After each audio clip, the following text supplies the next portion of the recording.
Hello, everybody. Happy Monday. Welcome to the show. I'm your host, Amala Vanobi, and today we have much to discuss. We're going to be talking about the Critics' Choice Awards and the fact that I'm Just Ken, sang by Ryan Gosling in the Barbie movie, won the award for Best Song. It's got some feminists quite upset, and we'll talk about why.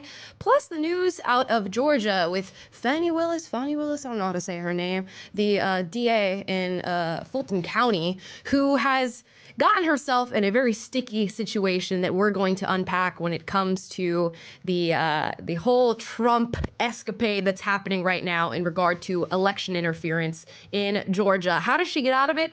She pulls the black card. Plus, we're going to circle back to the airlines and their now new dedication to diversity, equity, and inclusion with a video out of United Airlines. Plus, what happens when your 9-year-old gets bullied for not having a Stanley Cup at school? We're gonna figure it out. But before we get into that, we have Taylor in Nashville. Hey, happy MLK Day as well to everybody. If you're in the US and not working, we are digging deep. I even braved the elements. We got like 6 inches of snow going on in the Nashville area today. So I went all the way from my living room to my studio upstairs just for you guys to keep bringing you content on this auspicious Monday. Yeah, Taylor, you're not used to this, obviously, because you moved to Nashville from LA. When I started seeing all the snow, first of all, I've only seen snow like twice in my life, and it's just been light sprinkles of snow. So I'm a little jealous. Should I be? Should I not be? Yeah, I mean, there's positives and negatives. It's definitely like a magical, especially when you're a kid and you're like watching the news and waiting for your school county to be listed on the list to show that you have a snow day. Like that's just legendary. It's super fun. When you're older and you have things to do and places to go and physical therapy appointments, like I did this morning, you have to reschedule because you can't get out of your neighborhood. It's a little inconvenient, but you know, it happens like once a year, maybe here in Nashville, maybe twice. And I'm excited for that. But yeah, LA definitely made me forget what that was like. I had it a little bit growing up, but 6 years in California, you don't see a lick of snow. Yeah, guys, let me know in the comments down below. Are you experiencing snow right now? I feel like I'm getting the Floridian/LA equivalent because it's cold in LA right now, and my air conditioning/heater just broke. It needs to be totally replaced, it seems. So whatever the Florida version/LA version of being cold is, I'm experiencing that right now. But you got that turtleneck to keep you warm. Yes, I got my turtleneck. The best time to wear a striped sweater.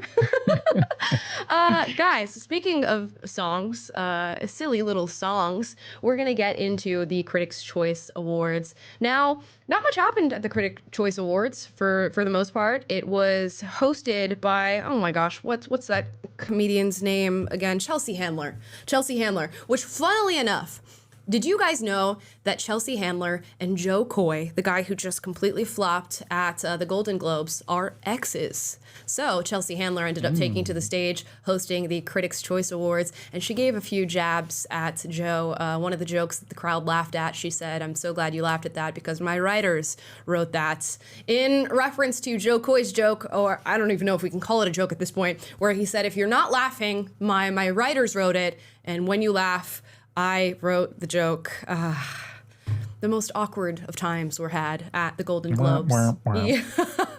Now, speaking of maybe a little awkward, I'm Just Ken from the Barbie movie takes the Critics' Choice Award for the best song, and Ryan Gosling is the singer of the song in the Barbie movie, for those of you who don't know. Here's his reaction to winning. He seems shocked himself. He's looking around like, what? That was not supposed to be me. I was not supposed to win this award whatsoever.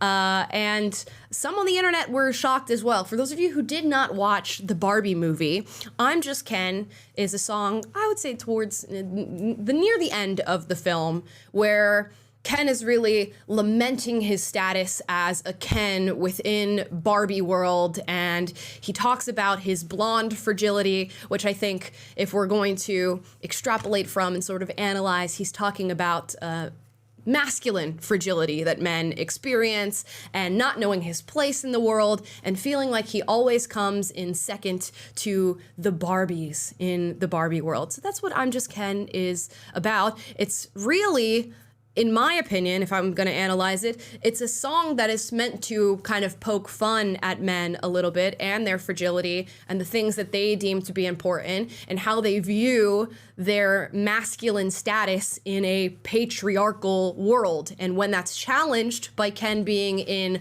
Barbie Land, which is a matriarchy and not a patriarchy, he feels like he can't go on. And he's saying this whole song about how he's just Ken. Now, with my analysis, that's a pretty feminist song if you're viewing it through the scope and the lens of the film. It's really meant to poke fun at men and their fragility. But I guess the feminists are not understanding that because all they're seeing is a man going to accept an award on behalf of the Barbie movie. And that's what they sort of gleaned from that award being given to I'm Just Ken. Now, here's what a feminist tweeted out. Rosita says, a dumb song about masculinity beating out a beautiful song by a woman feeling like a product in her life for a movie about womanhood. Male critics never fail to miss the mark. And she put a little clown emoji there. And I gotta be honest, she has missed the mark here. I can't think of a better example of somebody completely missing the mark. If you understand what that song was meant to, exemplify in the film and what it's meant to communicate towards you. We'll go even further, because she posts this moment of one of the songwriters saying this in reference to I'm Just Ken. All boys, we just want to be good, and we believe in gender equality. We just want somebody to show us how to be good, maybe, in today's world. So, Is that true? Are there any boys listening right now? Is what you really want is just full gender equality, and you're just looking for a group of matriarchs to come along and show you how you can be a good boy? Does that resonate with you, Taylor? The first bit of it, like modern men in general, support gender equality, but Sure. I wouldn't say that we're looking for someone to instruct us in those ways. The basic idea of equality is enough to kind of inform a view of gender equality that should extend there.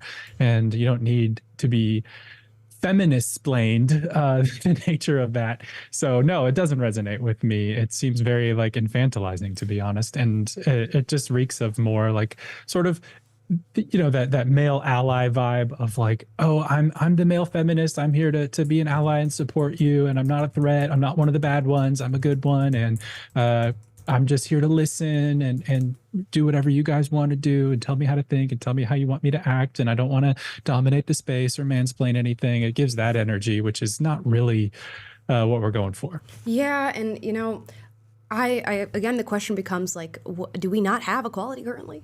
Is there something that we still need to work on right now? Like where exactly, at least in the US of A, okay? Don't go like pulling out Middle East examples on me right now, but in the US of A, what else do we have to do to move towards gender equality? Is he instead calling for equity?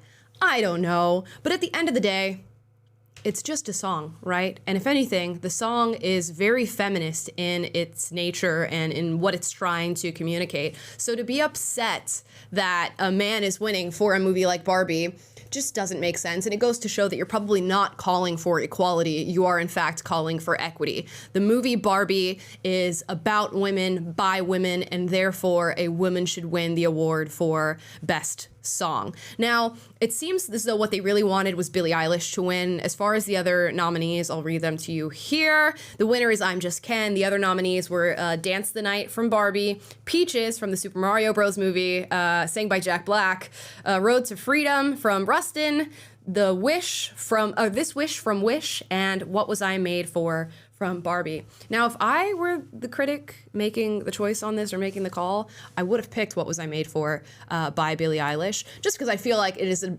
sort of objectively a better song in the way it's written, the melody and all that stuff. But guess what? I'm Just Ken took the cake. I believe it sat at the top of like Billboard charts for quite some time after that movie came out. And, everybody and their mother and brother was singing I'm Just Ken and getting the t-shirts that say you are Kenough and all that stuff. And, you know, as two people, Taylor and I, who were not fans of the Barbie movie, I don't know that we're in the best position to give our unbiased opinion on the movie. No, and I mean, watching the movie, I do remember the I'm Just Ken part as kind of like a, you know, if you ignore the fact that it is, like you were saying, a decidedly feminist song. It's like a feminist perspective on manhood, basically saying, stop complaining, man, about your position in the feminist world that we live in now. You're just Ken. That's where you are, and we're not going to feel bad for you. And so the song is kind of tongue in cheek, Ken being throwing a pity party, basically, and yeah, I don't like that. Yeah, you know what? And it's fine. It won. It's cool. I like Ryan Gosling. I think he was great in Barbie. You know, despite how I feel about the film and its messaging in general, you know what? He'll take the award. And it's interesting because he's not known to be a singer. You know, he did La La Land, but even in La La Land, it was meant to be like these are normal people singing the songs in what would typically be highly trained, you know, musical professionals in a movie like this. And you know what? Congratulations to Ryan Gosling. And maybe the feminists need to do a little bit of analysis on the film. Give it a second watch to understand why it is, in fact, a win for feminism for a song like I'm Just Ken to take the cake at the Critics' Choice Awards. Now, you know, one quick thought. One way that a lot of the outrage could have been avoided is if the writers of the song had simply identified as women or non-binary, because we're totally okay with men taking women's accolades whenever that's the case in beauty pageants or sports or whatever it may be. So maybe that could have been a way to alleviate this whole controversy. You know, we had to go there. We had to go there, guys. Apologies. My sincerest apologies. Now, speaking of feminism and representation in film, Marvel has a new series out. It's called Echo. And I saw this tweet. I knew I had to do a little bit of investigating here. This was tweeted by End Wokeness. It says, Marvel just got its first female Native American deaf amputee superhero. And no, this is not satire. And here are some images from Marvel's Echo. I took it upon myself. I need to look into this. I'm gonna go watch at the very least the trailer for this show. And honestly, the trailer looked like, oh, this might be kind of good. Like if I'm watching this trailer, it looks suspenseful, a little kind of gory for those of you who are into that in your action superhero films. It looked pretty serious. So I had to do some further digging to learn more about this character, because when I see, you know, female, Native American, deaf, amputee, I'm thinking you're just trying to meet your, you know, diversity quota to tick as many possible boxes for diversity as you possibly can. And with female, Native American, deaf, amputee, you're hitting a lot there. So I had to go and like look up a little bit. Okay, what's the source material for this particular character? And the character is supposed to be female and deaf. The other things they've added on, and she's also supposed to be Native American. So they've added on the amputee part as like a sort of extra part of the character. And I thought, you know what? Oh, that's cool. I'm okay with that. The character's already written in old, you know, Marvel comic books. Go ahead, bring her to life. And, you know, she has a prosthetic leg that she's kicking ass with. By all means, you know, run wild with it.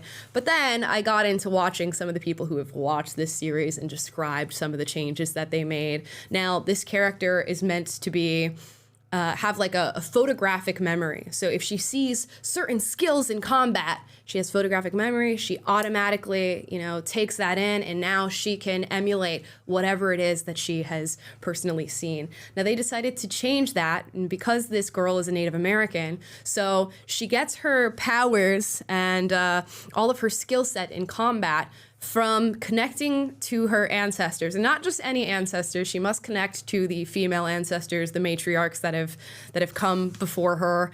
And she's a body positive character as well. They don't get into what her sexuality is throughout the series, but who knows? Might be part of the alphabet community on this one. Two-spirit. Got to be a two-spirit, right?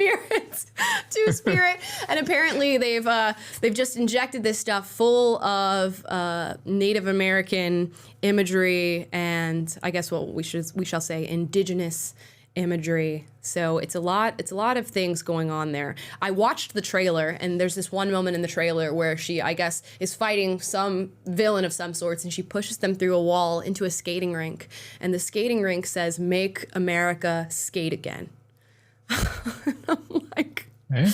you have to imagine, when I see things like this, you either think they're totally harmless or that there might be some subliminal messaging present, and if not subliminal messaging, just completely overt messaging. So now we have female, Native American, deaf, amputee, body positive, who knows on the sexuality, a new Shiro in the MSHI universe.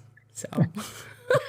Yeah, it's just like, give them an inch with the source material and they take a mile, you know. It's one thing to bring a character to life that happens to have these qualities, that's deaf and Native American, what have you. Like, sure. Okay, great. You know, like that's fine. But they see that in the source material, and you just know that the writer's room, presumably of these woke people, can't help but say, oh, here's a character that fits the bill of the intersectionality oppression levels that we would love to highlight. So rather than just doing justice to the character as well as they can and letting that be a stand on its own, it's like we have to insert all these other themes about her sexuality and make her a Mary Sue. I have to shout out, who was it in the chat? Sinister looking kid said Mary Sue, Sioux.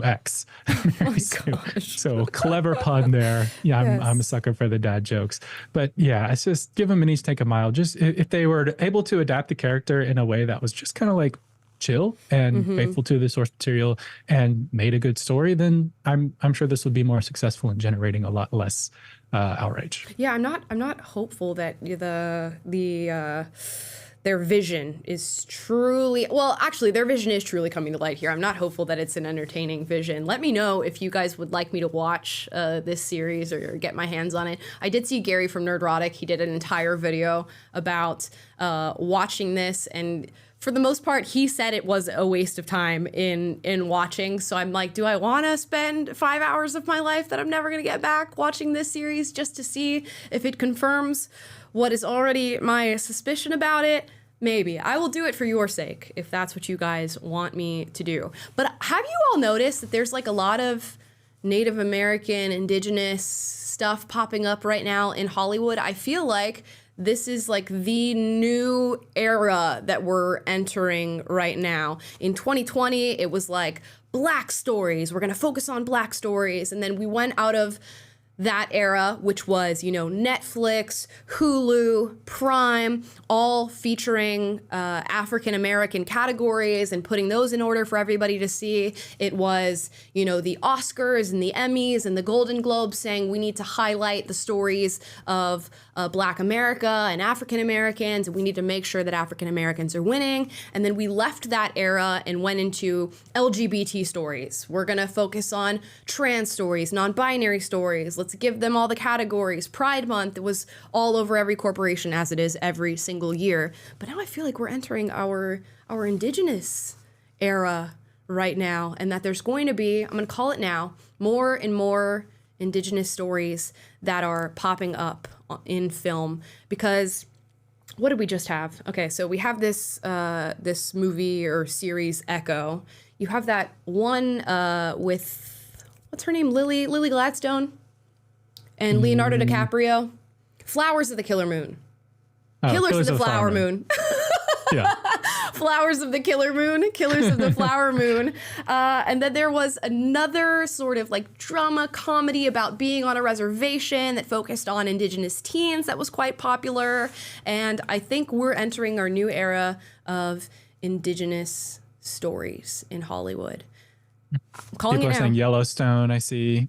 That's another good example. That is another good We example. just had to react to that story the other day of people complaining online about the Native American character being written out of Netflix's show, Stranger Things. That was a big reaction that we've seen. So I guess, yeah, there has been a little bit of a surge lately, and that's the new popular one of the day. Yeah, it does feel like to me like it's going to be a new blip on the Hollywood timeline. I feel like every year you can sort of track who the marginalized group is that is going to be the most focus on, and they like run with that for a while, and then they move on to the next, and then to the next, and then to the next, to the next. And I feel like right now it's Native Americans / indigenous people. Not that I'm, saying anything about it, saying I'm upset about it. All I'm saying is, seems like there's particular focus on that.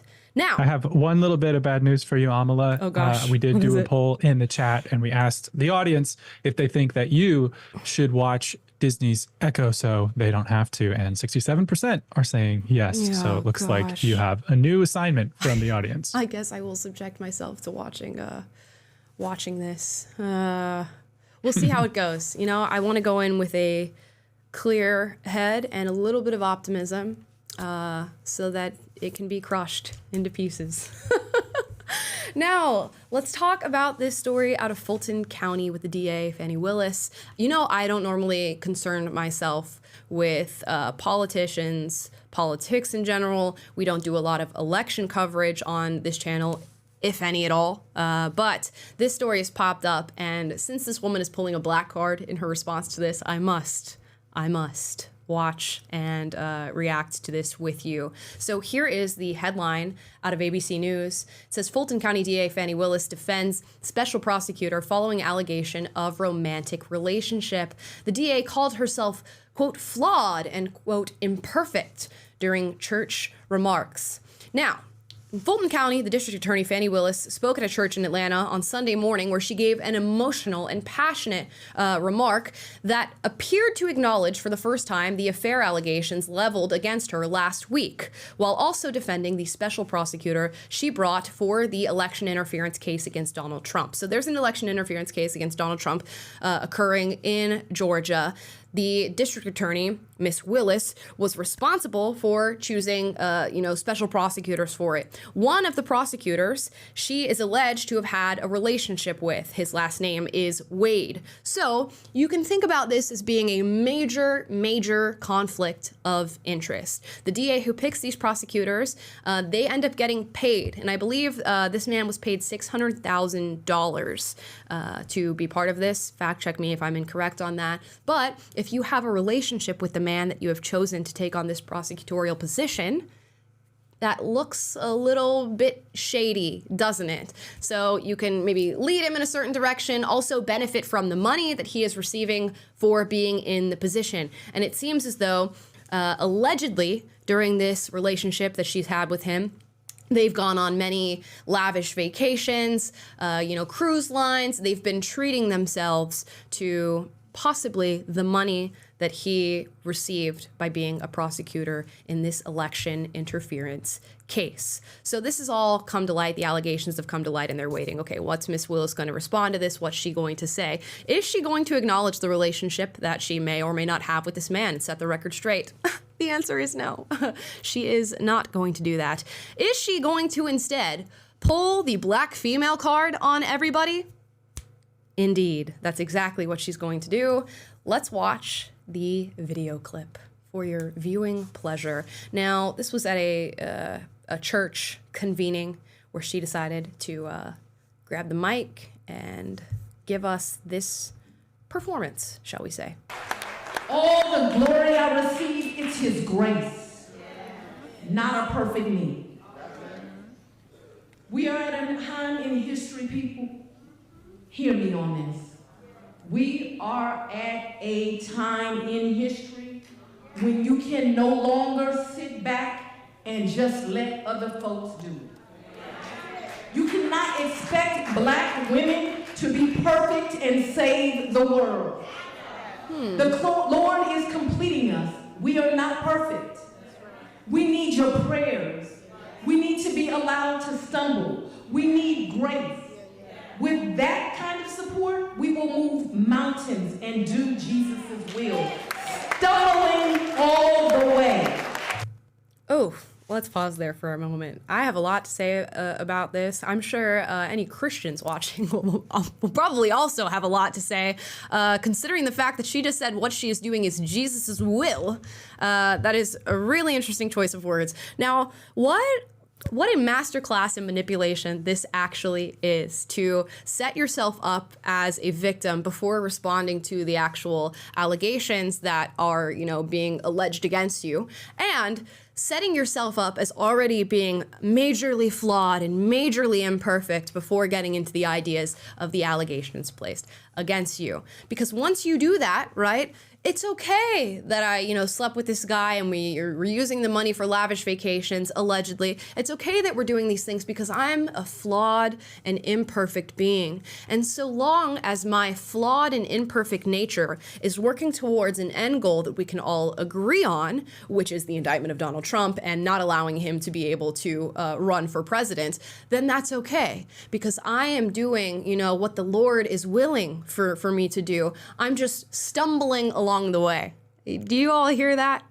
Taylor, I'm curious, as a Christian, how do you feel hearing that this is the will of Jesus?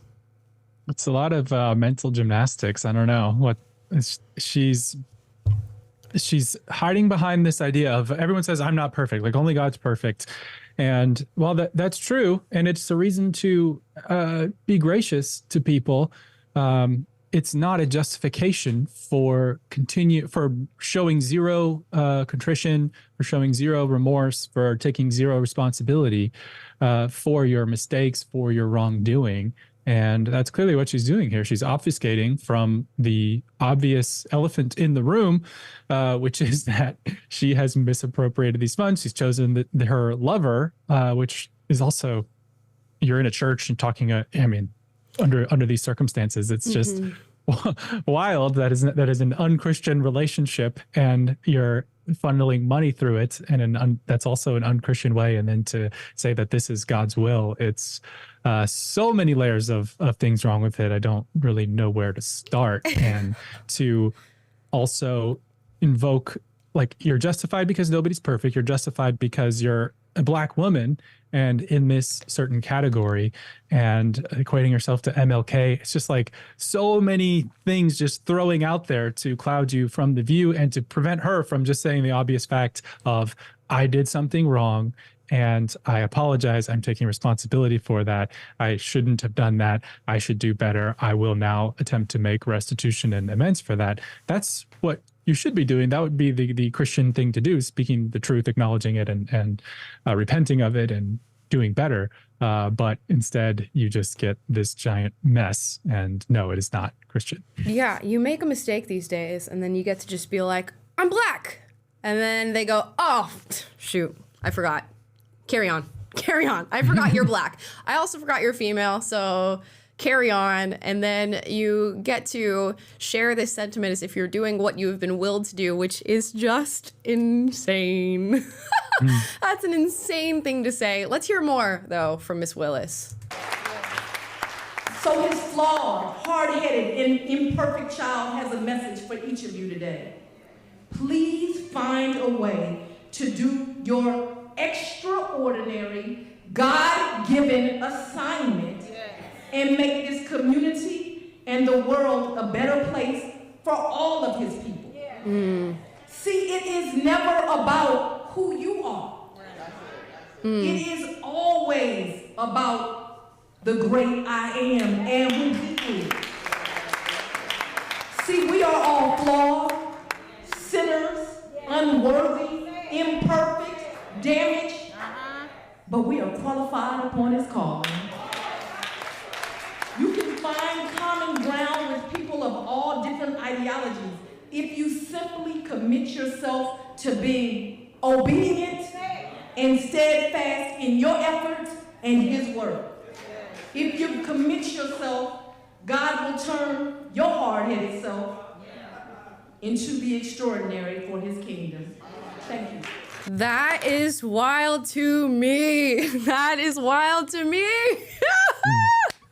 Y'all, you guys know I'm not religious, but even not being religious, this pissed me off. Like, it's just crazy to see people like just utilize that. It's crazy. And I feel like you could have switched out any of the words that she said and people would have been like, yes, I did sleep with him. I did. Yes, she did. I did give him the money. Yes, She did. But I'm doing it because, it's what I've been willed to do. Yes, she's been willed to do it.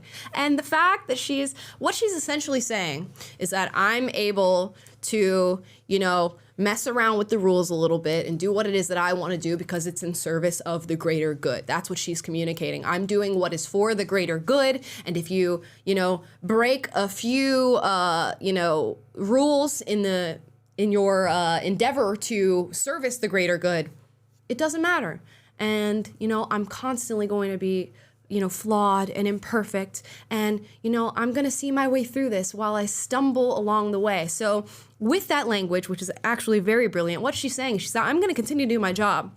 And I'm going to continue to stumble along the way. What does that mean? That means she has no intention of, going back and following the rules. She has no intention of doing the right thing and making sure that she's doing her job in a way that is not corrupt. I'm going to continue to stumble along the way. But she's being obedient, though. She also wanted to emphasize that she's being obedient. Obedient to what? To whom? Because none of it is making sense. No, and clearly, you come into the Christian territory, I'm gonna, throw a little bit of Bible at you. I usually don't do that on the show because I'm not one to make religious arguments in public discourse, but I will when you enter into this domain. Jesus said, to people who say the lofty things that I'm trying to achieve for the sake of religion, for the sake of Christianity, for the sake of Jesus, I'm slapping the Jesus sticker on my ambitions, or I'm doing great things for God. Therefore, that justifies my lack of character or inner life that is not consistent with Christ and his teachings. He said, many will say, Jesus, we cast out demons in your name, we perform miracles in your name. And he'll say, depart from me, I never knew you, because you have to actually live the thing out before anything that you're doing is actually reflective of him. Otherwise, it's hypocritical on its face, and you're actually doing a disservice to the name. You're casting dishonor on God's name when you're doing things in his name, but your life is not matching up with it. He also says, why do you call me Lord, Lord, but not do what I say? So there it is. Amelie even said it a minute ago, not being religious. You're not obeying the very things that you're claiming to support. And Jesus, you're literally echoing Jesus's words when he said that people are going to claim to be my followers, claim to support me, but not act consistently with the ethic that I lay out, the character that I demonstrate. And he talked about having the outside of your cup clean, but inwardly it's gross and disgusting. Called people whitewashed tombs.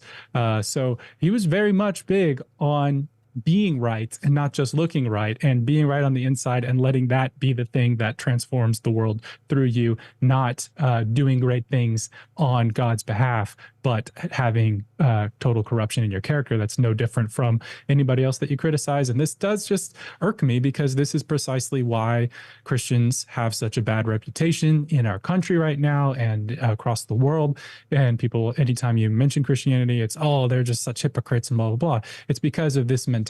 It's because people will run around calling themselves Christians and doing things in God's name, but just not having the character that's consistent with Christianity, not actually obeying the teachings of Jesus and trying to practice them honestly in their personal lives. So just wanted to bring a little bit of clarity there from a Christian perspective, not to bore you guys with the religious stuff, but I just had to say it. Yeah, she's going to evoke it that many times. Dishonor on you, dishonor on your family, dishonor on your cow.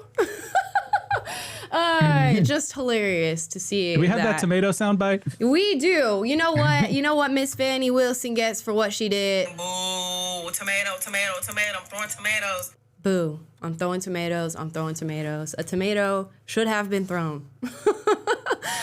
In that very moment. It's just amazing to watch how quickly people will go and pull the black card. And it shows you how we are conditioned to do exactly that. It's not a failure on my behalf. It's not something that I did wrong. It's not something that I need to take responsibility for or take accountability for. It is something that has been burdened, onto me because of my blackness. We watched it with Claudine Gay, the president of Harvard, who has now resigned, when she was caught with, over 50 counts of plagiarism, what did she say? She did not say, yes, I plagiarized. I've been found out. You caught me. I should take a little bit of accountability here, and I need to, uphold the academic standards of the institution that I am, working on behalf of. No, she said, this is an attack fueled by racial animus. You are coming after me because I am a black woman and you don't like what I stand for. The same thing here with Miss Willis. She says, no accountability for the things that I have done. In fact, no clarity, because if she had not slept with the guy or had a romantic relationship with him, if she had not gone on vacations, if she had not given him special treatment and giving him this special prosecutor position, she could have just outright said that. These are false allegations placed against me, and then go play the black card if that's what you want to do. She couldn't even do that. And she probably couldn't do it because it's true. The allegations are, in fact, true. And the fact that she's resorting to calling herself a flawed and imperfect person, okay, we know that to be the case for all of us, right? And you're hoping that we just look within ourselves and go, oh, well, me too. Let's ignore the fact that she's making an admission without making an admission. That's what's happening there. And instead of resorting to truth and being honest, once you've been caught and the mask has been pulled off, they do every single victim card they can possibly pull. And I know, because that's what I would have done back in the day. Okay. The same damn card I would have pulled. And I would have got an amen to from random people who are clearly not listening to what you're saying, which is even worse. That you just have an entire crowd of people cheering this on when she's making an admission to doing something very, very wrong. And if your goal is the same as Ms. Willis's goal and you want to see that Donald Trump is never able to run for president again, the person you should be the most upset with is her, because she's the one who's going to end up, creating this whole thing crumbling down because she's done something wrong in service of herself rather than in service of the greater good and the good for your community of Donald Trump not being able to run for president. But instead of acknowledging that, people just go, oh, well, she's black. She looks like me. She's saying that she's a black woman, and that's the reason this is happening. And I guess I agree with that, because that's the same way that I've been conditioned. And it's a service to nobody. So we'll check back in on that. I think there's going to be there's already been a lot of Trump news everywhere these days, but there's going to be even more today and in the coming days. So I don't know that we're going to cover it on the show. But this was our little bit of coverage because she had to pull the black Like you said, card. they came into our territory, so we had to, set the record straight on a couple things. Yes, she came into our territory. Now, speaking of the territory of diversity and black representation, all that hullabaloo, we have a video out of United Airlines with the CEO of United Airlines. We've been talking about airlines on this show, how they've given into diversity, equity, and inclusion, how we don't feel as though that is the best foot forward, especially for an industry where things go wrong, you lose lives. So maybe we should emphasize quality, character, merit, standards, rather than diversity, equity, and inclusion, which just flat out means discrimination. But here's the CEO of United Airlines talking about his allegiance to DEI. Military. How is diversity and diversity targets working into the Aviation Academy? We have committed that 50% of the class of the classes will be women or people of color. Today, only 19% of our pilots at United Airlines are women or people of color. And by the way, from all the data I've seen, that's the highest of any airline in the country. White males don't just dominate in the cockpits, also in the C-suite at United Airlines. Well, look, at United, I'm proud of the diversity that we actually have in our C-suite. I think if you look around corporate America. Correct me if I'm saying, though, so this is just based off your website, the people you list as executives, but out of 11 people, 3 are women. I believe 1 is a person of color. That's correct. But, in corporate America, I think, That's a low bar. How do you raise your own bar? Well, a lot of this is, focusing on it. We have programs one of the things we do is for every job when we do an interview, we require women and people of color to be involved in the interview process, bringing people in early in their careers as well, and giving them those opportunities and creating a stronger bench. Wonderful. Great. Aren't you guys all so excited for the future where instead of viewing people based on the things that they've achieved or what they're capable of or, how they exceed our standards, we view them based on whether or not they're a woman, a person of color, a man, cisgendered, white, whatever the case may be. We're all just going to be living in this world where we have to label ourselves with these superficial identities that mean nothing, and that's what makes us capable of achieving certain things, getting certain occupations. And United is trying to have a 50% person of color / female, I guess, piloting demographic, I guess. How that's going to work out without, cutting quality, I do not know. And we've already sort of outlined our entire argument for why that is the case. You guys can go and check out our previous live where we spoke about the airlines and why, yes, an adherence to diversity, equity, and inclusion is not only discrimination, but it also is going to mess with the quality of what is coming out of the airline industry. It happens in schools, it happens in other jobs and occupations, and it will happen the very same to airlines, even though these people are going to be meeting the standards of the company. You want the cream of the crop, do you not?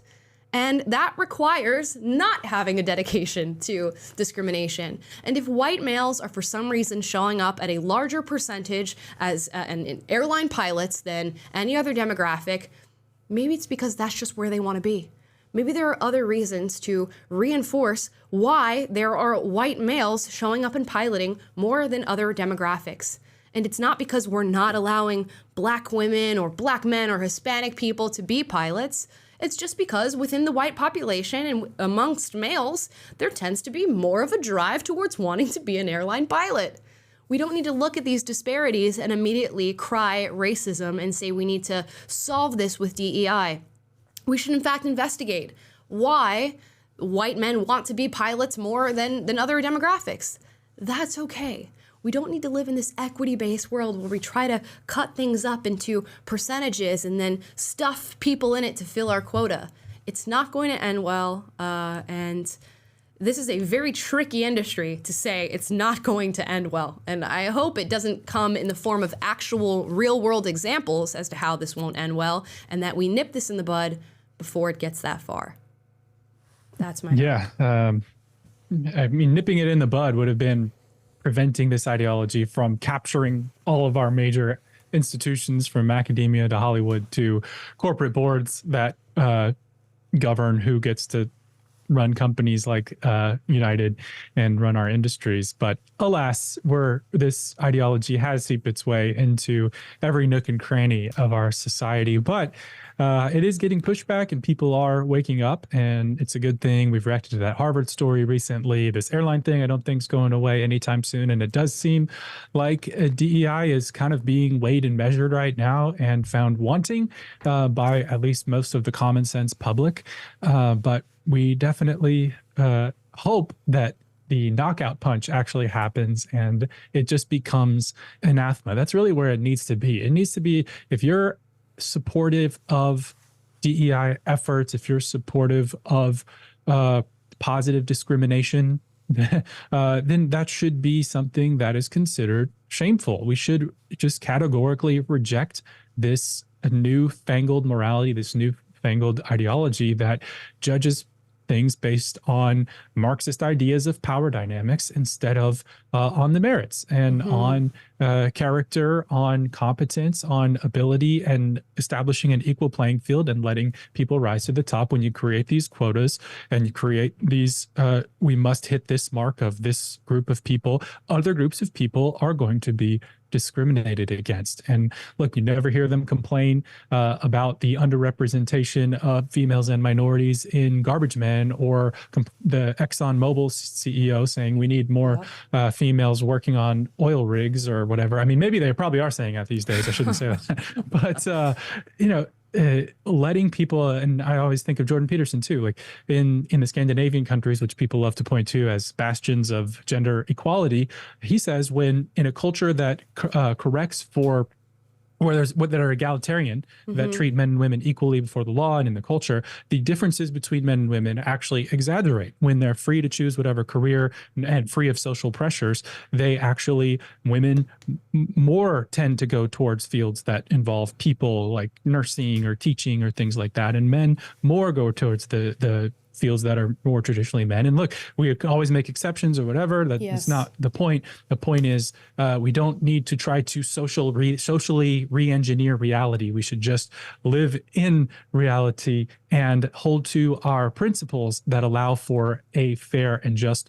world to exist. So we have fair and just standards to evaluate things by. And this game of oppression Olympics and power dynamics just cannot get us there, and it should just be completely rejected. Yeah, and shout out to Z, who made a really good point in the YouTube comments on the live chat, said, you know, piloting is expensive. It's more about class than it is about race. I would be all for going to, you know, under-resourced areas that don't have access to things like this and seeking out people who want to be a part of a program based on class. This is something totally different than judging people based on the color of their skin. Now, incidentally, if you were in low-income areas, you probably are going to find quite a few people of color that will be capable of taking on this position, that will meet the standards, exceed the standards, and, you know, fly up to the top. What I want is the top performers when it comes to piloting, and it just does not seem like that's what we're going to get with DEI, but yet there is this continued adherence to DEI, and you know, I have to think that it just has to do with like ESG scoring and getting benefits from the government and, you know, networking with other corporations, things like that, because it's just not logical anymore. It's not logical. No. It doesn't make sense. I feel as though the general public, for the most part, is catching on to the fact that this does not make sense. And we'll see how far this goes, what it leads to, what kind of quality comes out of these different companies, and then we'll go from there. Now, as I said before, we've been circling back on stories on today's show. We circled back to the airlines. Now we're circling back to the Stanley Cup. You guys know how I feel about Stanley Cups. I don't understand the hype around Stanley Cups. We've watched a bunch of people run into Targets and Walmarts like they used to back in the day on Black Friday, just to grab a Stanley Cup. Girls, you know, clubbing each other over the heads in order to grab the Starbucks edition of Stanley Cup and all this stuff. And now we have a story that went crazy viral on TikTok of a mom talking about her 9-year-old being bullied for not having a Stanley Cup at school. And the reason we're talking about this is like this went insanely viral. There was news publications talking about it. It has nearly 500,000 likes on on TikTok. It's been posted to many other platforms. Let's hear from the mother. And I want to ask you guys, how would you handle this situation as a parent? Because this is probably an inevitability when it comes to having children and, you know, them not having the trendy thing that you're supposed to have for X year. There's always something. When I was in school, it was like Lisa Frank notebooks. I don't know. What was your thing, Taylor? What was the thing you had to have? Well, so when I was in middle school, it was in the Abercrombie and Fitch era. So like people were like popping their collars or doing double pop collars, and you had to be wearing Abercrombie and Fitch, or American Eagle was like down a notch, but still okay. And then like Aeropostale was kind of like, you're trying, but you're that's not really the cool thing. So I remember I like begged my mom to get me Abercrombie t-shirts, and I ended up with 5. And then I just like wore those 5 shirts every week until I got one more to start working into the rotation. Yeah. Because that's how you are in middle school. You want to get the trendy thing to fit in. So I get it. But yeah, that was my thing. I guess Lisa Frank for me was elementary school. That was like the folders, the notebooks with the collages all over them. In middle school, it was probably like Abercrombie mixed with Hollister. Like people were wearing the shirt that just said like Hollister across it, or like Abercrombie and Fitch right across the center, which is just like so ugly in retrospect. Anyways, that was a huge thing.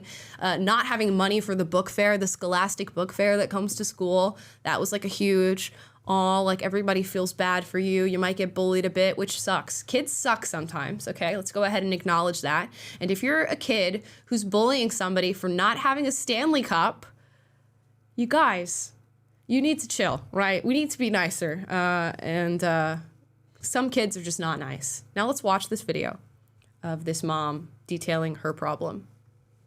I don't post a lot of controversial content on my page. I usually like to keep things pretty fun, pretty lighthearted. I do a lot of voiceover content. With that being said, I'm gonna keep this pretty short and sweet.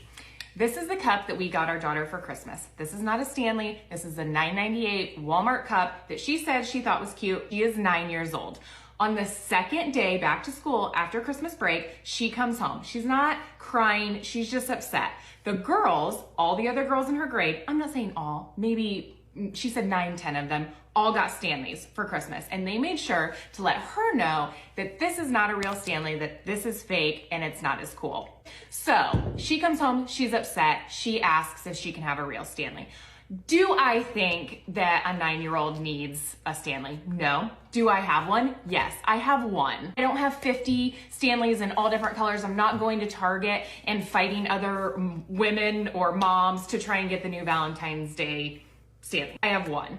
So that being said, before you come at me, if you're a mom, if you're a parent, and you can do something to keep your child from getting made fun of, to help fit in, you're gonna do it. So we went and bought her a 30-ounce Stanley. In our area, at our local Ace Hardware, these are $35.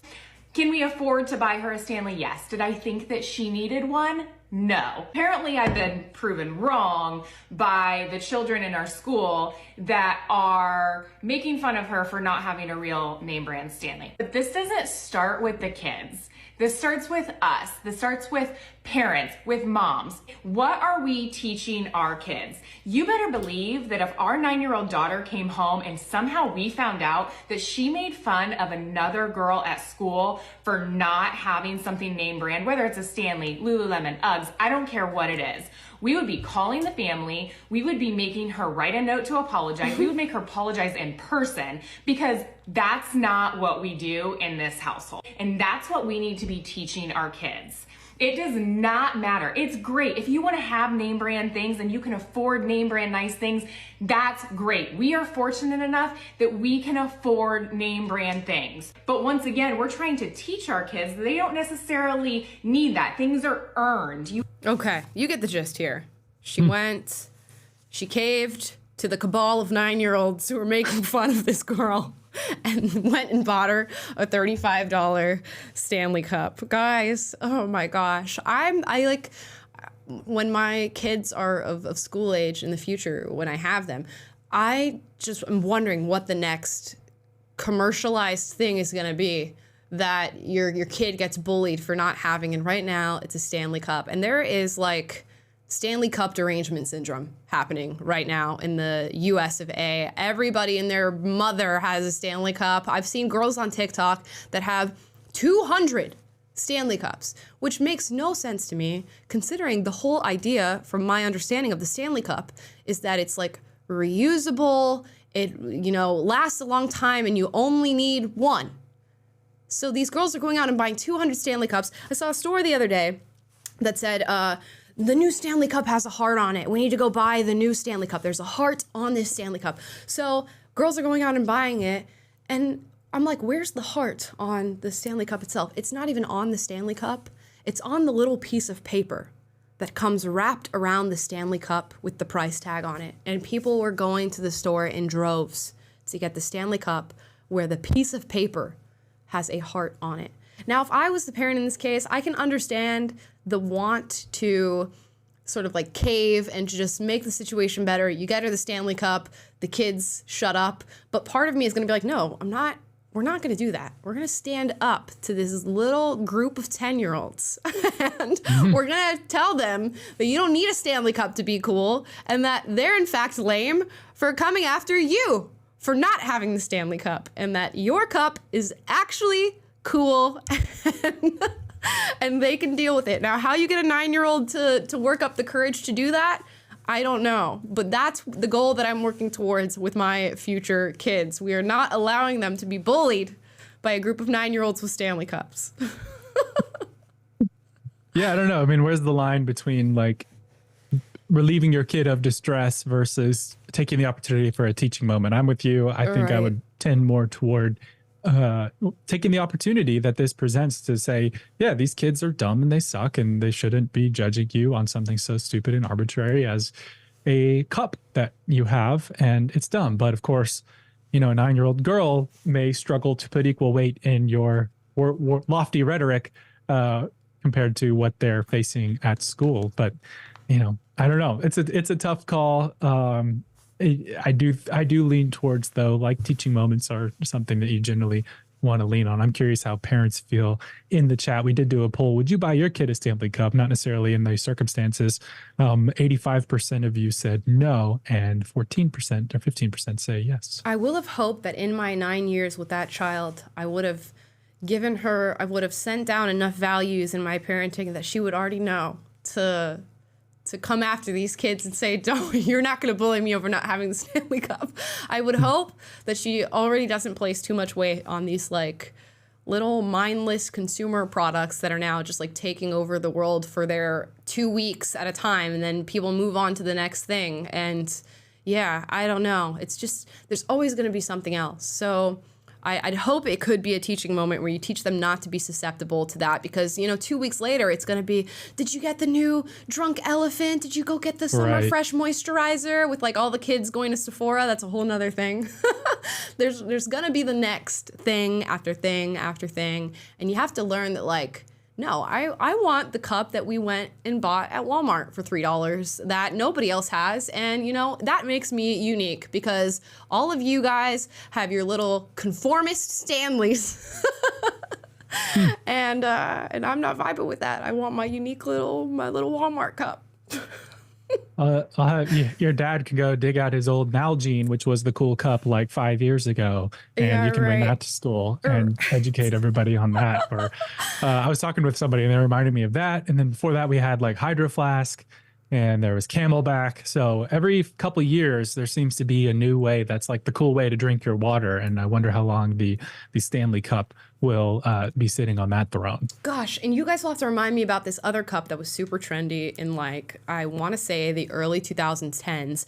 It's like a plastic cup that it's like double plastic, and then you can put like little emblems in the middle. Like you could put your favorite sports team, or like, my grandparents have like a US Navy emblem in theirs. What was the name of that cup? Those were super popular. Everybody was buying them and getting all their different like teams and stuff, and their like family crests and stuff put in the tumblers and monograms of their initials.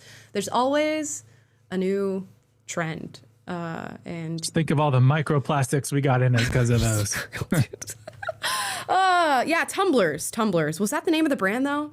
They're tumblers. I think they're called tumblers. Yeah, no. I'll just keep my water bottle. Although I keep getting TikTok, for some reason, my algorithm gives me like all these different studies that pop up about like new carcinogen things and like things that they've now found to cause cancer or whatever, have microplastics in it. And I just read somewhere the other day, after seeing a TikTok, that like water bottles have like 200 times or something the amount of microplastics that they originally thought water bottles had in them. I saw that. So now it freaks me out. And then you go and you're like, okay, I'll get a Brita filter. And then new study shows that Brita filter actually causes cancer. It's like, you know what? I'm over it. I can't keep up with this stuff anymore. I'm just going to buy what I buy. Yeah, everything you do is going to kill you in one way or another. So just, yes. I mean, I don't want to say so do whatever, but I don't know, do your best. Right. Give the information you have access to. Do your best. And by the way, you guys, it's Tervis tumblers. That's what they were called. Tervis cups. Tervis cups were so huge for like a hot minute. So not only do we have little micro trends that pop up, we have micro cup trends that, pop up and have their little eras. So we'll check back in maybe on the Stanley mania. It's going to continue. Stanley's been sticking around for quite some time now in the news and in the general public's interest. I wonder what comes after this. And with that, we're going to get into Super Chats, guys. Okay. Let's hear from you. Guys, we're working on the soundboard. I think we didn't quite pick a song yet, but we programmed some other cool stuff. You guys you might be hearing that. You want to hear some of the sounds that I'll just play one sound that I got. Why are you gay? We have to put that one. We say that so many times on the show, so now I'm just gonna outsource the labor of saying that to the soundboard. Yeah. I love it. I wish I need access to that button virtually somehow, right. So I can play it at opportune moments, 100%. Like when I get certain sus super chats. Yeah. Anyways, the Taylor fan club says, "Happy Monday, everyone. Hoping everyone had a good day off." I think that's only if you're in the U.S. of A. We've got a pretty big international audience. Martin Luther King Day, Martin Luther King Jr. Day. It's a federal holiday. I put Taylor to work, so he did not get to enjoy Cracking that whip. Bug Girl says it's been like 40 below zero every night and 16 below every day for the past week where I'm at. Oh my gosh. Dang. If it's even 40 Are you in degrees Alaska? here, That's crazy. 40 below zero. Just in That's Yakult. wild. I've been in like 20 below, 20s below, and that's brutal. But 40 is, I mean, can you even tell the difference at that point? You're just like in Right. a vacuum of heat. I've never experienced that type of cold. Ever. It's brutal. South Dakota Cindy says cold. It's -8, but feels like -32. Jeez. My goodness, you guys are freezing. You guys are getting hypothermia. Yeah, I think we're in like the teens right now in Middle Tennessee. It's gonna get as low as I think around 2 degrees this week. But yeah, not fun. I'm from Minnesota originally. My family is, so I feel you on some of these crazy temperatures. But yeah, yikes. South Dakota though, keep holding it down.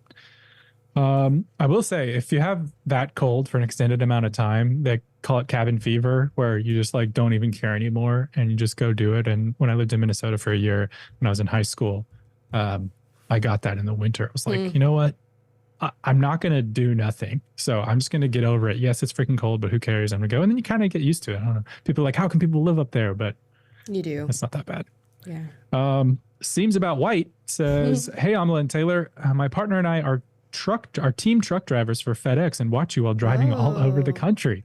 Finally caught a live while at home, so just wanted to pop in and say hi. Ah, very cool. I'm glad you got to do this one whilst relaxing at home rather than being out on the road. But that is so awesome that you guys truck drive together.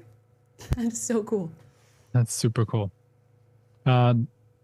Zirael says, after watching you for a while, you gave me the courage to speak up during a controversial project I had to do in my class and talk about a different perspective instead of saying what they wanted me to say on the topic. Hell yeah. I hope that went well for you. We got to give you a round of applause for that. Applause. Yeah, that's awesome.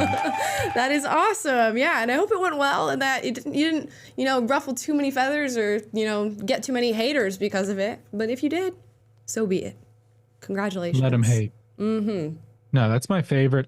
Among my favorite kind of super chats or just comments that we get is when people are like, "Hey, I'm speaking out. I'm speaking my mind. I'm being true to myself. I'm not caving to intimidation from other people." So, well done. Very glad to hear it.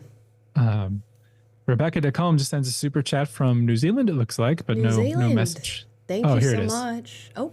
I don't know how super chats work, so I accidentally sent a blank one. Oh no. Kia Ora from New Zealand. My first time catching you guys live. Much love. Oh, very cool. Guys, I'm actually, this is not even going to be close to New Zealand, but I'm actually going to be in Australia next week, and I'm so excited. Breaking news. Australia. I've never been before, so it's going to be the best. I'm literally so excited. I'm going to be in Sydney. Are there any Sydney people watching right now? So yeah, I'll be there for about like a week or two. We're going to try to have as much content whilst I'm there. Don't worry, guys. We're not going to leave you high and dry. We'll be here. If you find a way to go live at the regular time, you'll be going live in the future. Yeah, right. The day after so in Australia.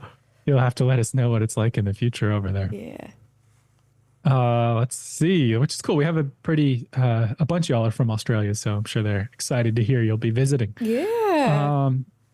Gary says, good. I haven't even watched the movie because I hate how it makes men look. They are either idiot simps or creeps. People I know say Ken is the best part.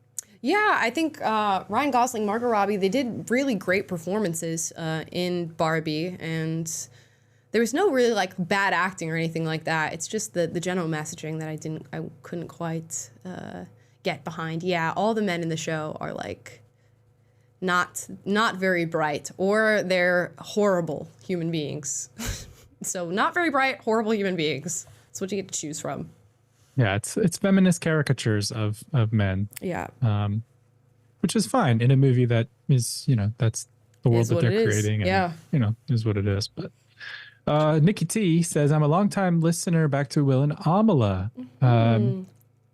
She's reading Will's new book. Do you still chat with him?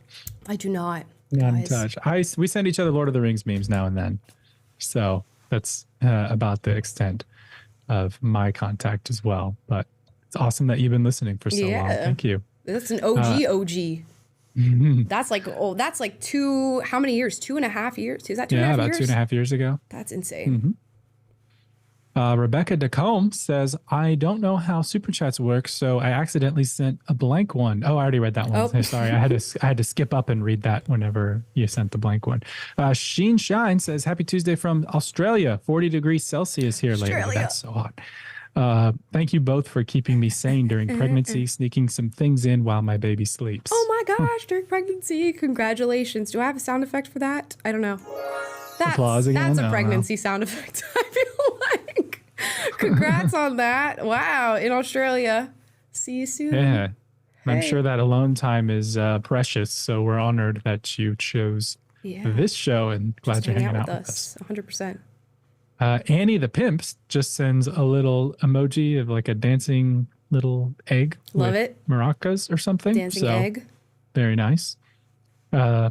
Ange says, Amala, I showed my boyfriend your photo shoot with Risa, and I think I sparked some interest in him to do a photo shoot with me. Hope you guys have a great day on Monday. I hope you do. So for those of you who don't know what this is about, this is on my my Instagram or Facebook. You can check it out there. For my best friend Risa's birthday, I got her like a JCPenney photo shoot that we could do together. So we went to JCPenney yesterday and did the little like cheesy photo shoots you do with your friends and family. And we asked the guy to make it as awkward as possible. And some of them turned out awkward, some of them didn't. But I posted those on Instagram, and people seemed to like that photo shoot. I got to do more fun stuff like that. Yeah, it gave me like 90s glamour shots vibes, except not even glamour shots, just like 90s, I don't know. Yeah, 90s style, kind of quirky. Yeah, quirky yearbook. Love it. Hey, Beats Gen Z, you could actually make you guys out. You guys are like posting blurry photos where you can't even see what the heck's going on or see people in them anymore. I don't understand that trend. But wait, blurry photo trend? You don't understand it? No. I love a blurry photo. It's like on purpose. Like, how do you do it? You like shake your camera, or is it like an actual filter you put on after you take a clear picture? You're either like moving while the picture's taken, or you like move the camera as you take the photo, and it makes it blurry. So why? Just because it's an aesthetic, I guess. Why are y'all kids walking around with holes in your jeans?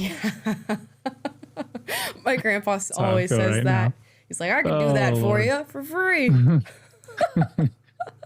Mike says, hey guys, I'd really love for you guys to check out and give your thoughts on the music video to Be a Man Mega Remix by Dax and other artists. People need to hear and feel this song. Okay, I'll have to check it out. I don't think I can play it here because of copyright issues, but I will look it up. To Be a Man. I see it right here. Yeah, thanks for the recommendation. Yeah. John Burnett sends Super Chat, no message. Thank you, John. Thanks, John. Hayden Dawson says, as a Christian, I'm turned off when people start making arguments in a format that sounds like spoken word. Sorry, I struggle to take that seriously. As a former leftist, I too get pissed off when people start making arguments in a format that sounds like spoken word. We talk about that on the show a lot. The spoken word stuff, which there's a time and place for spoken word and slam poetry. Yeah. I will be the first to admit. Like I love to watch like some of the competitions that happen surrounding like slam poetry and all that fun stuff and there's some really like brilliant writers who put on a good performance. But when people just speak in that cadence normally or like in their TikTok videos, I can't deal with it. So sorry. Yeah. And similarly, like I think I've been at church services or seen clips of people preaching where they kind of use that, I don't know what you call it, like performative, almost like you're singing and something. And it can be like a powerful sort of uplifting experience. But when it's like purely performative and done to more like draw attention to yourself than like, get the message across in a more dynamic way, then you kind of start losing me. And you never want to judge people's intent, but it's, I don't know, either you're feeling it or you don't. So that's an interesting comment. Thank you. Let's see. Taylor Fan Club says, will Wednesday's stream be on Jubilee's new white people versus black people video? I would watch it there, but I want to hear everyone's reaction. I don't think Wednesday's stream is going to be that, but I do think it's going to be next week, probably next week, Monday. So keep an eye out for that one.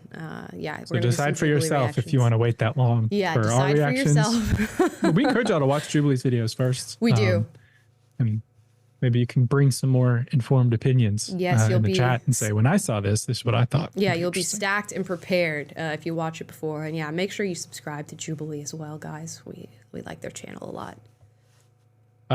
Jesus Hernandez says, hi, Amal and Taylor. I recently discovered you last month, watched all your vids. Did you really watch all our videos? There's like 1,000 videos on this channel. That would be extremely impressive. That'd be awesome if you did.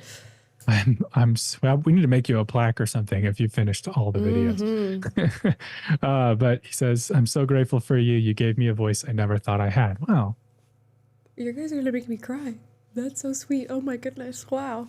I'm so happy to hear that. Whenever you guys are like, oh, now I feel like I can say something. I'm going to speak up for myself. Music to my ears, guys. Thank you for that. Sutma Dude says, I dreamt that I lit a fat old blunt and Taylor took it away and put it out. Taylor is policing me even in my dreams. Wow. Cut it the heck out, dude. Wow. The disrespect. I mean, guys, that's bad for you. What's the other, what is your dream blunt rotation? Put it in the chat down below. Do you know what that trend is, Taylor? No, do you think I know what that trend is? Come on, be honest. Your It's dream me. blunt rotation is like if you were to be smoking weed with a group of people, like what's the dream team? Who would you want to be? And then you have your nightmare blunt rotation as well. So like the worst people to be around doing such an activity. Interesting. Not that I know anything about any of that. Blunt rotations. Yep. Well, wait, you got to answer it now. I'm thinking like my mind goes to Joe Rogan, because he's kind of famous for that. With Elon, he had that episode where him and Elon smoked a blunt. Joe Rogan, that would be an interesting That was one. legendary. Snoop Dogg, of course, is the weed guy. Throw that in there. I'm trying to think of people that I just like feel like I would genuinely like. You know another one? This is kind of obscure, but Peter Jackson.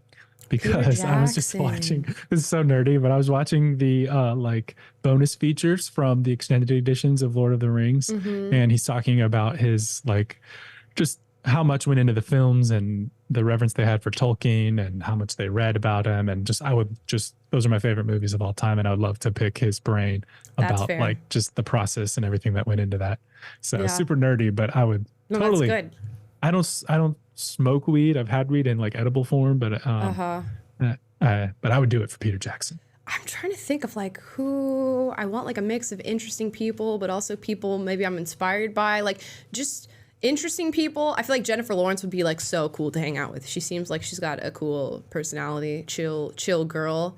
You guys know I love the 1975, so Maddie Healy, putting that in the dream blunt rotation. Who else? Thomas Sowell. Oh gosh, dude, that would be, he's on my list too. Oh my gosh, could you imagine? Yeah, mix him in there. I don't know. I think that's it for now. If I think of any more, I'll add him in there. Yeah. Wow. Yeah. That's an interesting, well, it turned into a much more interesting super chat. Yes. Once you open that can, but thank you. Jeremy Owen says, love your perspective, Taylor. Taylor, any news on your faith podcast or YouTube channel? Tay and Tay. No actual news, as in nothing has materialized, but I have been kind of behind the scenes, like preparing for that. And yeah, so stay tuned, I guess. It's a goal of mine to get something going this year and hopefully sooner than later. We may be reacting to this what was it, like Christians versus former Christians Jubilee episode coming up soon.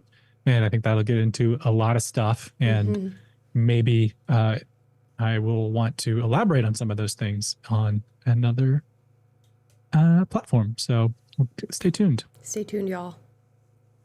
Ryan Little Eagle says, while I enjoy your show and streams, I'm honestly disappointed in your lack of knowledge and respect when it comes to the NDN community and culture. You can be respectful without being like the left. From the Indian? I guess that's a short for Indian, yeah. Oh, I don't have a lack of respect for indigenous people, but I'm not sure what you would be bringing into reference there. You'll have to enumerate on that. Indigenous people I are did cool. see throughout the show there was some more chat about that, but I don't think we were disrespectful. I mean, we could always learn more, but I'm sorry you feel that way.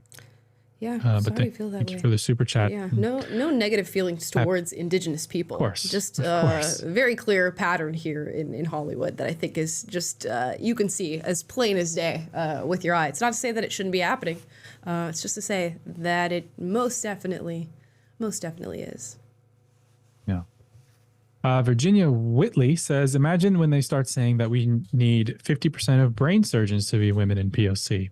I'm pretty sure that's been said. Yeah, I think by somebody. every industry you can think of, they're doing the exact same thing across the board when it comes to diversity, equity, and inclusion. So we just reacted to that Johns Hopkins medicine newsletter that was put out, their Diversity Digest, about privilege and who has it. And you best believe they're advocates of diversifying the different positions for their positions for physicians. Celtic Blacksmith says, Amala's throwing shade at them Stanley Cups. Bold talk from someone who's dressed like one. What do you mean? How am I dressed like a Stanley? Is this like a color for the Stanleys? I think those new Do I look Starbucks like a collab Stanley? ones that they did were that color pink. So I guess that might be Rude. But he said, just a little jokey joke, looking good, darling. So Thank nice you. save. I'll take it. I guess the pink is maybe it's Stanley pink. You guys can confirm in the chats down below. Man, he Ay, ay, ay. chose violence today. really did. I guess expected from a blacksmith. Yeah. Forging swords, slinging arrows at you. 100%.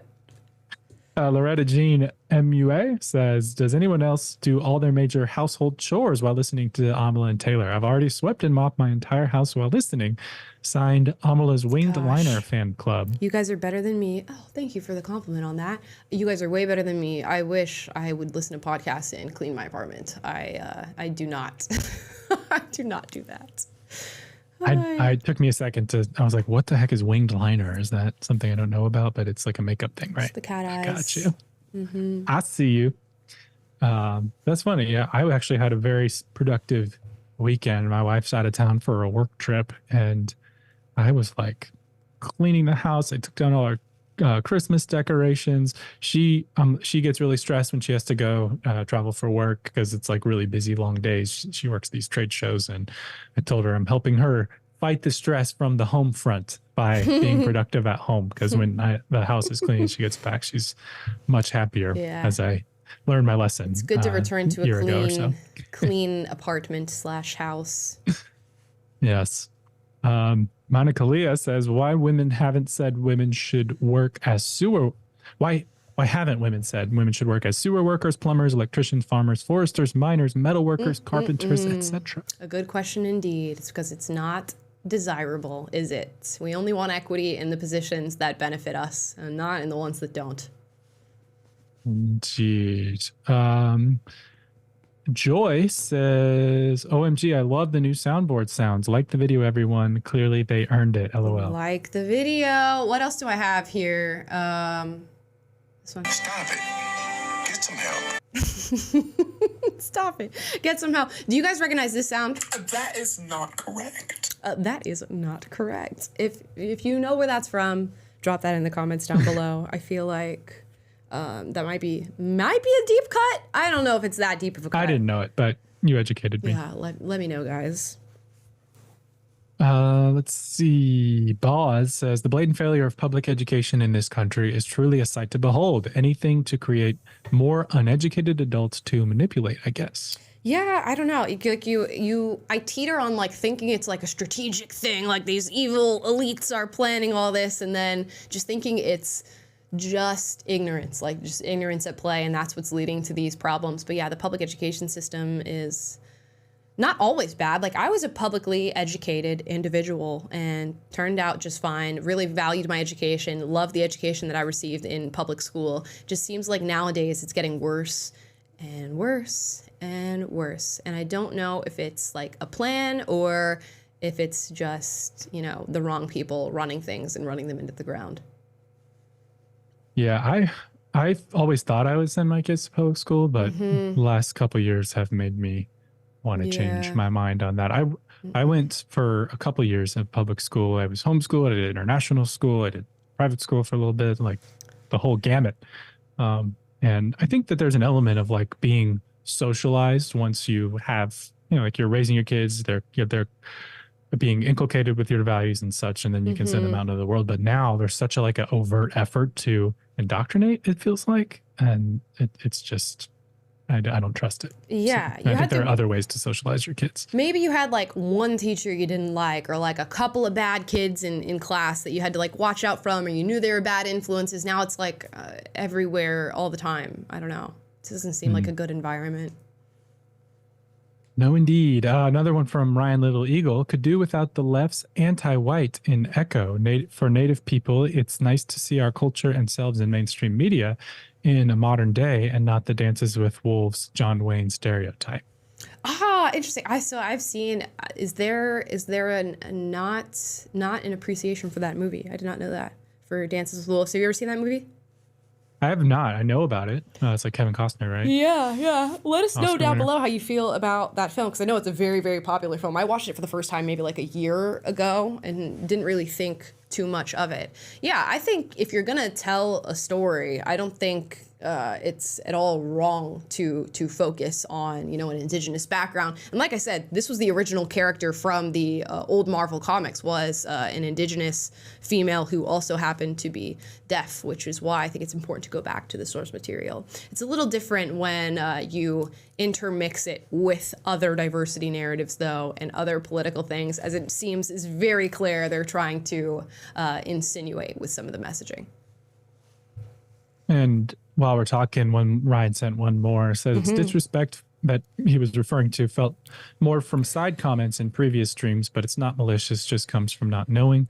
Truly like you guys and enjoy the show. Oh yeah, I mean, I don't know. You'll have to let us know about exactly what you're referring to when it comes to, indigenous people. Yeah. And like, people can always learn more about cultures that they're, peripherally referring to in public discussion. But I liken it to the conversations we have about like, is it, some people feel it's cultural appropriation for people to, for like white people to make cowboy caviar and stuff like that. And it's like, is it, we live in a very melting pot society and where everyone gets it equally. We should be able to share in each other's foods, and in comedy, comedians should be able to dish it out equally to every group, whether it's the trans or this racial group or whatever. It's just like that. As long as there's no, like you said, malicious intent, I think everything should mostly be fair game. But I'll be the first to admit I don't know a ton about Native American culture. But anyway, thank you for participating in this, though, and we're glad you're here. Joy says, OMG, I love the new soundboard. Sounds like the video everyone clearly there. Oh, I read that one. My bad. I had to skip back down.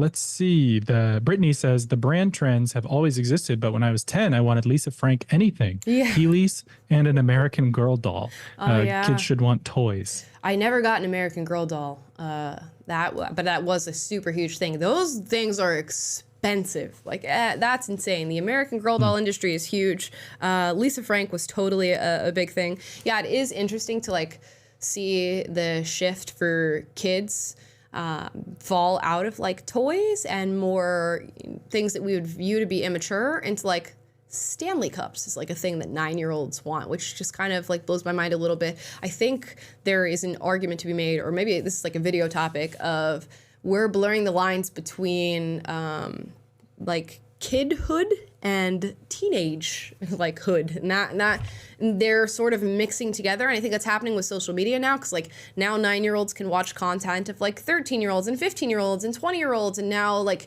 kids are looking older, they're not going through awkward phases, they're shopping at Sephora. That's like a huge trend right now that people are talking about, and kids don't really have like kid spaces anymore. Like when I was a kid, we used to like go to the playground or go to like that, how McDonald's used to have the little playgrounds attached to them and stuff, or the library. That was a huge thing when I was a kid. You don't really hear all that much about children doing things that we would typically associate with children anymore.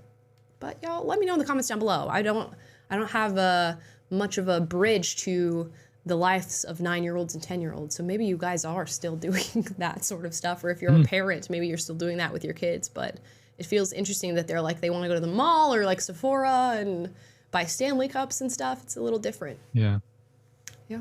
You did remind me of Heelys. I forgot about those. That was definitely Heelys. a trend back when in the day, which makes me think of like the Razor scooters. That was a thing when I was like in middle school. Huge. Everyone wanted one of those. The little I had thing like a knockoff one. where you put it on your ankle and you swivel your ankle around and jump over the ball. Have you seen that? Yeah. It's like a skip ball or something like that. Yeah, skip it. Those were huge. Yeah. Yeah, there's all those little things. BMX bikes were big when I was in middle school for a while because everyone was playing this little PlayStation game called Freestyle BMX, and the little also skateboards. Nike oh yeah, the Tech Deck or whatever, the little skateboard in your fingers. Is that what those called? And Nike Shocks. I asked Alma if she remembered those, and she did not. Right? No. But SHOX. It was like the trendy shoe when I was in middle school. Nike Shocks. And they were like Nikes, and they had like what looked like little, I don't know, shocks on the heel of the foot, and everyone had them. They were like super cool. They were like pre-Air Maxes. I don't remember that at all. Yeah, I'm dating myself maybe there. Someone said it's the ugliest shoes ever, so they know what I'm talking about. Ugliest shoes ever. Celtic Blacksmith Fan Club. Wow, that's a deep cut. Wow. Says, yes, you have a fan club now. A few of us in the chat keep looking/listening for Taylor to read Celtic Blacksmith. We hope to keep hearing from you. Wow. There's levels to this stuff, guys. Wow. Just keeps getting deeper. Inception. How many layers down the dream world are we? Right. Mackie says, hey, I just turned 14.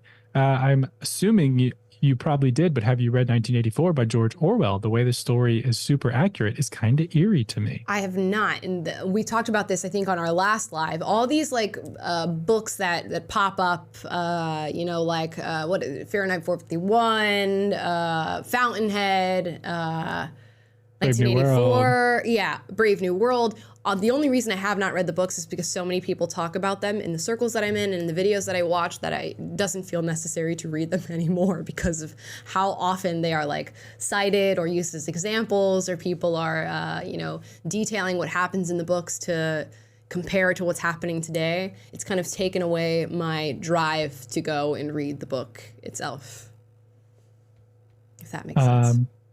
Yeah, but thanks for watching at 14. That's super awesome. Oh my gosh. I don't even know what I was doing at 14. Not this. You were giving speeches at radical leftist rallies. I was. Or not quite. That was not quite. 16. A little older, but I was doing it at school, most definitely, being annoying. You were on the path, the pipeline. I Break You says, hi, Amala, are you aware and have you thought of speaking with Chris and Peaches from the To Be Better podcast? I don't know haven't heard what that one. Is. No, I've never heard about that. I'll have to look it up. To Be Better. To Be. We'll give it a search. Yes, we will. One more from Celtic Blacksmith, which probably made his fan club happy. I don't know what to do with this information. I'd like to thank God and my agent, also my mama, all my wonderful fans. There you go. You got a whole fan club, and then soon there will be the Celtic Blacksmith fan club. Yes. For the page. I can't wait for that. There's gonna be. And you guys can hang out at Super Weenie Hut Jr. Yep, 100%. Oh, I do recognize these two, Chris and Peaches. I see their videos come across on my TikTok, and it seems like they have a very beautiful and healthy relationship. Shout outs to them. But I've never listened to their podcast in its entirety, so it'll be interesting. Kevin Siegel says, for all the hate California gets, at least it's 60 degrees on the Central Coast. Much love from wine country here in Paso Robles. Ooh, it sounds beautiful. I don't know if it is, but it sounds beautiful. Yeah, I've been up there once. I've been to Napa and Sonoma and Petaluma area. It's a cool part of the country. Great wine. Great wine. Joy says, Amelie, you got to do a hate crime video. No joke. Just a few months ago, I stated the same take about that concept to my boyfriend, and he didn't vibe. Oh yeah, your hot take that you don't think hate crimes exist? Yeah, your boyfriend needs to come around on that one. I'm telling you, there's just a lack of. He's not thinking it through fully. I can tell you that. And here's the thing: why it's such a difficult video to make and to talk about. It's because nobody wants to be the person to say you shouldn't be you shouldn't get extra punishment for something being a crime out of hate. You can't say that because people are so sensitive about, their marginalized group or people being, getting this sort of derogatory treatment or whatever. A crime is a crime. It doesn't matter whether or not it was motivated by hate. And the argument that could be made that a lot of crimes are motivated by hate that has nothing to do with you being a part of a marginalized group, and those are never prosecuted as hate crimes. So, yeah, maybe I do need to make a video about it, but am I ready for all the different things I gotta go through to do that? I don't know. Maggie Catherine says Stanley's are the exact same isolation cups we've had for years, just with a different name slapped on it. I'm just fine with my $10 Bubba from Walmart. LOL. Yeah, I feel like they all just look kind of similar. They all perform the same thing. But humans, we're just like obsessed with consumption of new things all the time. Jody says, Amala, can you share your gym routine? You look great. Thanks. I don't really have one, really. I have to think about that and think about whether or not I actually have a gym routine. I'll just go, for the most part. Every time I go to the gym, I do 50 floors on the Stairmaster as fast as I can possibly do it, and that's like my warm-up for the gym. And then I focus on whatever part of the body I'm isolating for that day, if it's like legs, arms, core, and just do that. I'm like every woman, I'm a legs person. It's like leg day half the days of the week. Unless I'm like sore enough that I just can't do it, and then I'll do arms. But I always try to like sprinkle in core to every workout. I never have like a dedicated day for that, and I always do 50 floors on the Stairmaster with a resistance band as fast as I can. Thanks. So there's that. I don't know if that's helpful at all. It probably is not, because I should also say I know nothing about fitness whatsoever. I just go and do what achieves good results for me. Yeah. Can't argue with that. Meanwhile, I'm just do chest and buys, baby. Chest and buys. That's what men do. That's what men do. No, my gym trips now are more like rehabbing my body to make sure I can keep playing beach volleyball without dying. It's like a maintenance. It's like thing. Maintaining myself healthy enough to do the sport I love, and just staying fit in generally. Once you hit mid-30s, which I'm not quite there yet. Well, I guess I'm mid-30s, but early mid-30s, you are entering the end of your physical prime, at least from an potential perspective. So it starts to, you got to use it lest you lose it. Right. Let's see. Seems About White says, yes, we rotate who drives and keep the truck moving 5 days a week, home for 2. By the way, my username is because we used to make a lot of YouTube videos with friends that were extremely white and cringy. Might change it. Yeah, that's so funny. Yeah, I love that. Reese and I were talking about like, what would you name like a podcast that we were going to do? We're both biracial and we're like white-ish, because you know how they do those shows like blackish and brownish or whatever, and do white-ish. So I love your username. I think that's funny. That's funny. Chicken Pork Adobo says, hi, Amla, are you going to have a meet and greet here in Australia? Would love to see you in person. Guys, I'm scared of meet and greets. I'm going to be totally 100% with you guys. I got traumatized when I was 16 by, not actual trauma, let's be real, from the freaking Christina Grimmie story where she got shot at her meet and greet, and I am super nervous about meet and greets from there on out. If I was going to do it, it'd have to be like, I have to have security of some kind. Although you guys don't have guns in Australia, so what are you going to do? Do you have knives? You have knives. There's knivings in knivings. There's stabbings in Australia. But yeah. You can come see Amala behind 3 feet thick safety glass and observe her like she's in a zoo or something. One day I'm gonna conquer the fear, and I'm gonna actually do it, because I go around and I do speeches and stuff, and that does involve meeting a lot of people, and but it just makes me nervous. I'd never go out of my way to like set up events like that. Just got to get that security. Yeah. Chicken Pork Adobo also says, Echo is just another DIE checkbox for Disney. The fact that they didn't write the character well and dumped all the episodes at once means they don't care. Yeah, and I think there was some like back and forth from what I understand about the show that what was gonna come out and then it wasn't, and then it was 8 episodes and then it got condensed into 5 and then the 5 went out, and I don't know that it's making that much of a splash. I think not many people are watching the show, and there could be a lot of reasons why, DEI being one of them. Daniel Santana says discussing Native Americans and discussing a program featuring a Native American are 2 separate matters. If someone takes offense to the latter, it's their issue, not yours. Yeah, I mean, we completely agree. I think it's like, well, I don't know the comments, so there's that too. So I need clarity in that respect. But for the most part, we're never attempting to be offensive on the show. So just a couple more. Cave says, I don't think Echo was woke, but definitely was bad. They marketed it as super MA and grounded show, and it was not. yeah, it's hard. Obviously, I haven't watched it yet, so I'm gonna have to go watch it and see if there's certain things that I pick up on or certain things that I don't. That does seem to be a through line, though, is that like if it's not woke, it's still not good. Like the Marvels wasn't extremely woke, still ended up flopping. This project doesn't seem to be raking in a lot of attention or attraction. So it could just be that the story is just not all that good.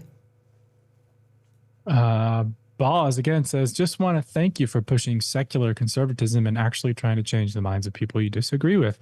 Much love from Tampa. Hey, we try. Yeah, that's it. We try. We try. I was going to expand on the secularism part, but y'all know me. Don't worry about it. Don't worry about it. All right. RP Awareness here, I think this might be our last one of the day, says, hey there, A and Tay, got here a little late. But loved the show 3000 and stop simping for Amala, LOL, chest and biceps all day, day. And Echo really sucked. Okay. You put a lot in there. Got a lot of different messages in there. Chest and, what is it? Chest and biceps? Chest and biceps. all day, guys. All day. I don't like working out my chest or my arms because I feel like, I don't know. I have a body type where my arms will just I can do 2 workouts and my arms automatically look different. So I'm like, they actually do get too big for Look like my SpongeBob with the blow up arms. Yeah. And then I work out my legs 1,000 times harder. And I don't play when I go to the gym anymore. And then you're like, oh, where did that go? But then you work out your arms and immediately look way bigger. I don't like it. So anyways, that was just a little side note. Celtic Blacksmith says, I'm going to simp for Amala even harder now. I'm going to date her even harder. And then last one coming in at the buzzer, I can prep too, says from Anish, I can't read that, I'm sorry. Anishina Abekwe, an Ojibwe woman, you're good. Is that a Nigerian thing? Maybe? I don't know. Ojibwe? I don't know. I'm sorry. I'm sorry that I don't know that reference. One more from either. RP Awareness. Echo was so woke, ultra feminist, especially the ending, a woman taking on full grown men with ease, and they had to focus so much on the Indian part. Okay. So we'll have to check it out. I did hear similar. Ojibwe is Native American. My bad. Oh, okay. No, I didn't even recognize that. I did hear similar examples from Nerdrotic when he did his video on Echo, which kind of insinuates to me. But again, he's very tuned in to Marvel. He very much dislikes the Marvel project, so I'm curious if I watch it, if I see it through the same lens. Probably will. For the most part, we agree. When we watch certain things, we can see the messaging that is being conveyed, and it would be no shock if this Echo show is the very same as other stuff that Marvel and Disney have put their hands on in the past. Oh, that was last super chat. That was it. Yeah, okay. We're done. Landing the plane. Thank you so much for watching the show. Hope you have a fantastic rest of your Monday. If you like this video, subscribe, click the notification bell to be notified every single time we're live. That's Monday, Wednesday, Friday, 1 p.m. Pacific, 3 p.m. Central, 4 p.m. Eastern. Plus, if you disagree with anything that was said during this podcast, drop it in the comments down below. I always encourage healthy debate, so duke it out, but do so respectfully. Comment your thoughts on the many stories that we covered today. Let me know what you think. Debate each other. Have fun. Let me know what other sounds we need to add to the soundboard. Here's another. Put you in jail right away. No trial, no nothing. Let me know which other fun sounds we should add to this soundboard so that we can create a more entertaining show for you guys. With that being said, I will see you guys tomorrow with a video about whether or not men and women date out of their league or below their league. Think about your answer to that question. Would you rather date out of your league or below your league? We'll get down to the bottom of that more so in tomorrow's episode. Bye, guys.